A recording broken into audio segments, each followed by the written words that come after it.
Magandang hapon po. Sir, magsa-survey lang kami, sir.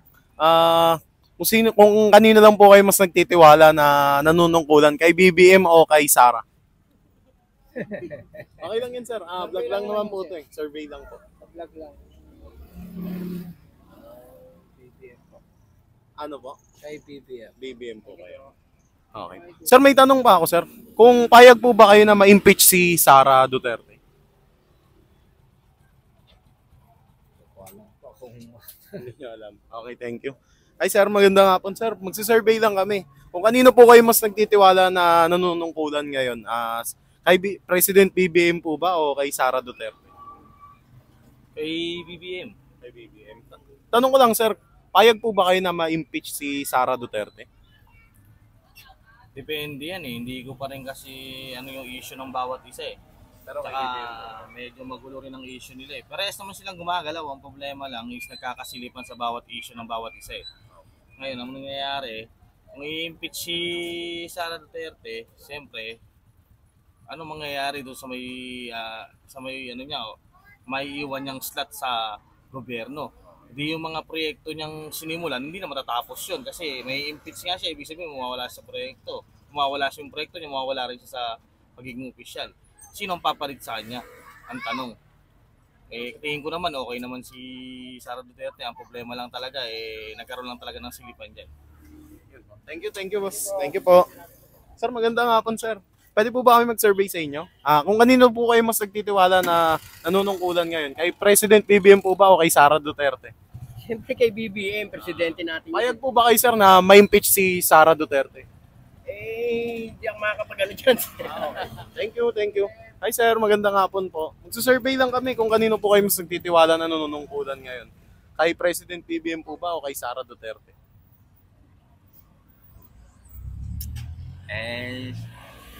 Ano lang kami, social media lang kami.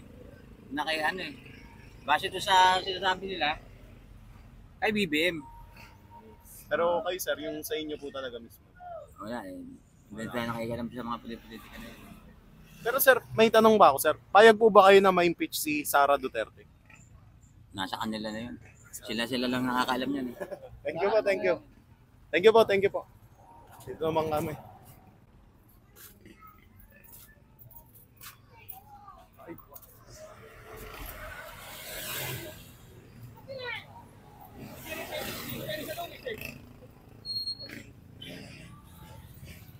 Excuse me, sir. Magandang hapon po. Magsasurvey lang kami kung kanino po kayo mas nagtitiwala na nanunungkulan ngayon. Kay President BBM po ba o kay Sara Duterte? Wala, hindi naman ako nanonood. Wala akong pakialam din. Okay, thank you. Hello po. Excuse me. Sir, magandang hapon, sir. Magsasurvey lang kami kung kanino po kayo mas nagtitiwala na nanunungkulan. Kay VP Sara po ba o kay President Bongbong? Hindi ko alam eh. Kayo tayo. No comment kayo. Sir, excuse lang po. Baka pwede kami mag-survey sa inyo.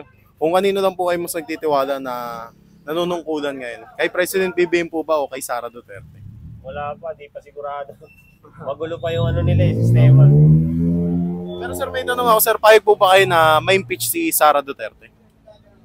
Hindi ko naman talaga alam kasi ang issue nila, kaya di rin ako makakapag-react. Thank you. Excuse me po. Sir, bakit? Wala. Sir, magandang hapon. Baka pwede maki-istorbo. May survey, magsa-survey lang po kami. Kung kanino po kayo mas nagtitiwala?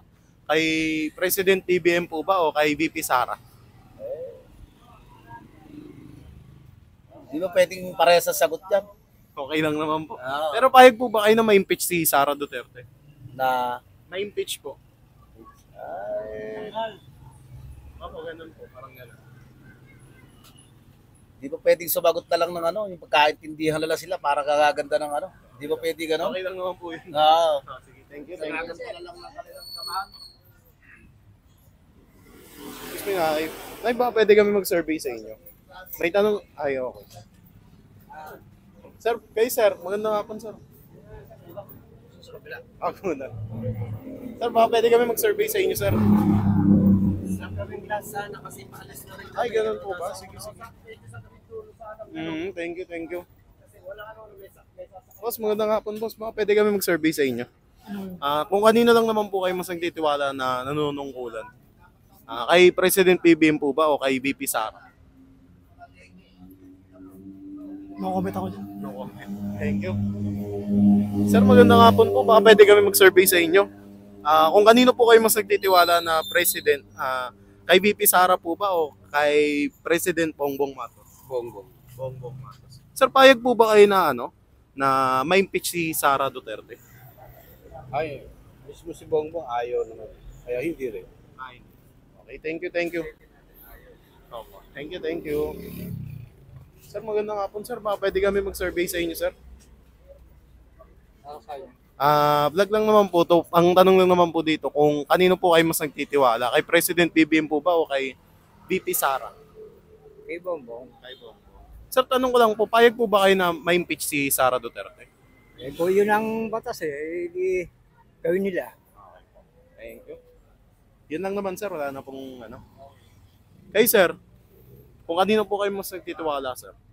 Kay VP Sara po ba o kay Bongbong Marcos? Bongbong Marcos. Tanong ko lang, sir, kung payag po ba kayo na ma-impeach si Sara Duterte? Depende. Kung anong kalalabasan ng nila. Pwede ma-impeach. Yun lang naman, sir. Thank you. Salamat po sa oras, sir. Salamat, boss!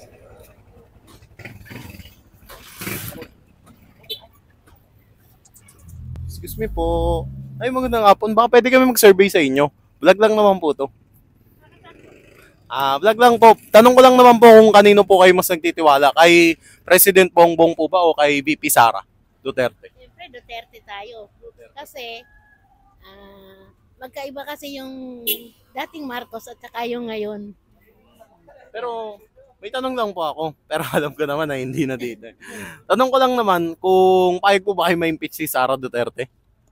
No comment. No comment talaga. No. Okay. Thank you po. Ay, ma'am. Magsusurvey lang po kami, ma'am. Tanong lang naman po kung kanino po kayo mas nagtitiwala. Kay President Bongbong po Marcos po ba o kay VP Sara Duterte? VP Sara. VP Sara po. Ma'am, tanong ko lang po. Pero alam ko naman na. May tanong lang po ako. Kung payag po ba kayo ma-impeach si Sara Duterte? Ha? Ma-impeach po si Sara Duterte. Ano yung ma-impeach? Parang matatanggal po ganun. Ewan ko. No commenting kayo. Okay, thank you. Hi, ma'am. Gandang hapon po. Baka pwede kami mag-survey sa inyo? Hindi. Tanong lang naman, ma'am. Wala talaga kayo. Thank you.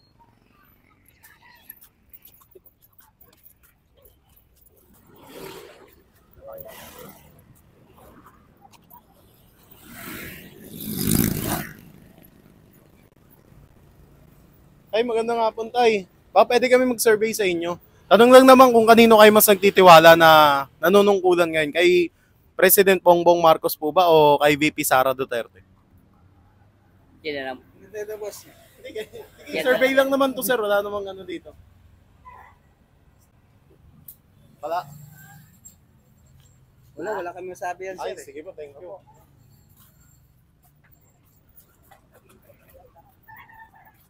Ilang tao dito sa kabila. Ilang tao dito sa kabila. Ang palit ng tanong ko kanina. Ay, Sara na nga siya. Matik na yan. Dito tayo, maraming tao dito.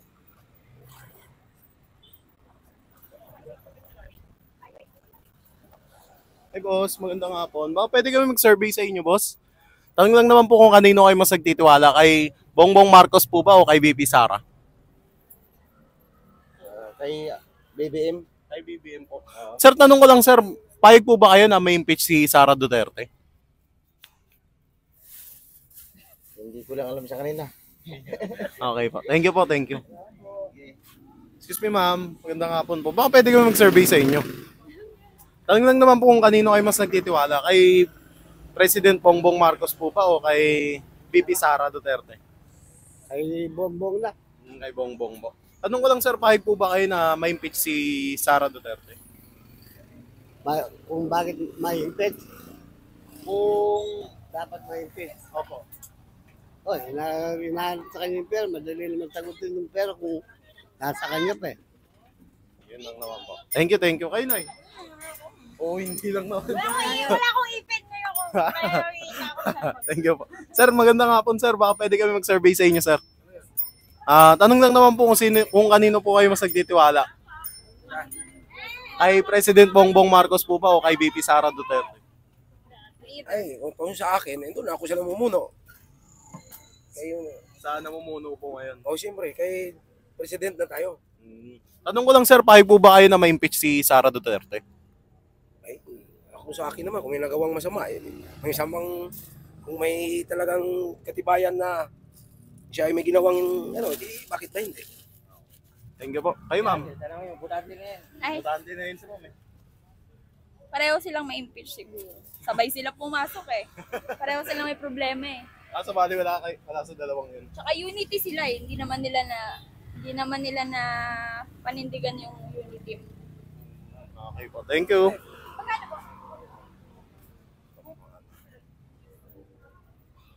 So ma'am, magandang hapon po. Ma'am, baka pwede kami mag-survey sa inyo ma'am. Kung kanina lang naman po kayo mas nagtitiwala, kay Bongbong Marcos po ba o kay VP Sara Duterte? Alin po? Hindi ko po alam. Ay, hindi nyo alam. Ganun, thank you.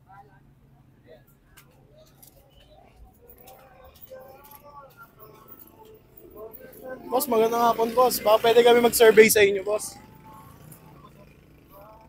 Tanong lang naman boss kung kanino kayo mas nagtitiwala, kay President Bongbong Marcos po ba o kay VP Sara Duterte?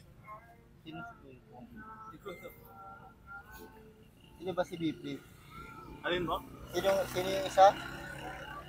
President Bongbong Marcos, tapos yung isa si VP Sara Duterte. Si Bongbong lang kilala ko dun eh. So, balik na talaga. Kayo boss?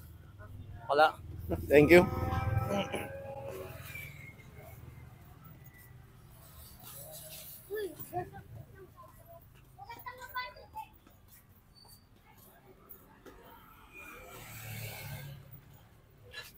Hi ma'am, magandang hapon po. Baka pwede kami mag-survey sa inyo ma'am. Tanong lang naman po kung kanino kayo mas nagtitiwala, kay President Bongbong Marcos po ba o kay VP Sara Duterte?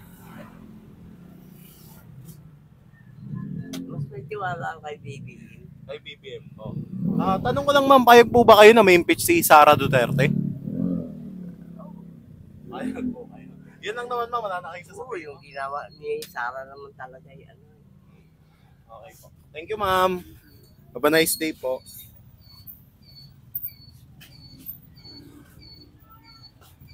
Bossing, excuse me. Ba, pwede kami mag-survey sa inyo, boss? Ay,